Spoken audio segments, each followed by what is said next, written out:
یکی هست تو قلبم که هر شب واسه اون می نویسم اون خوابه، نمیخوام بدونه واسه اونه که قلب من این همه بیتابه.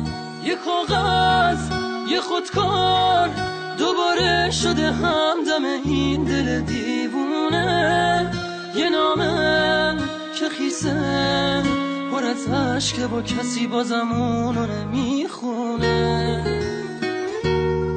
یه روز همینجا توی اتاقم یه دفعه گفت داره میره، چیزی نگفتم آخه نخواستم دلشو قصه بگیره. گریه میکردم درو که میبست، میدونستم که میمیرم.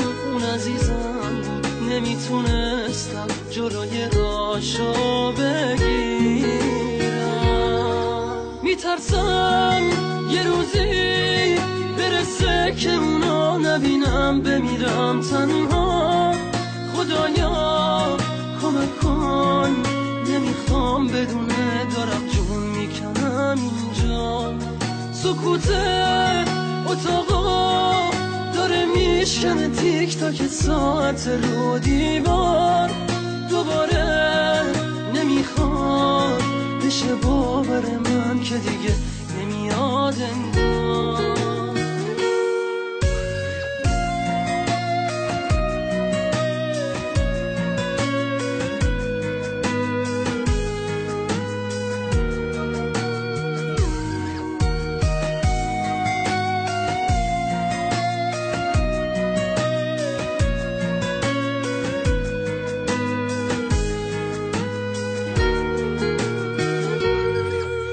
همینجا توی اتاقم یه دفعه گفت داره میره، چیزی نگفتم آخه نخواستم دلشو قصه بگیره.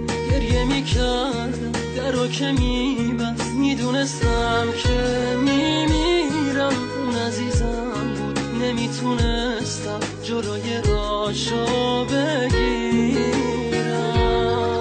یکی هست تو قلبم که هر شب واسه اون می نویسم اون خوابه، نمیخوام بدونه واسه اونه که قلب من این همه بیتابه.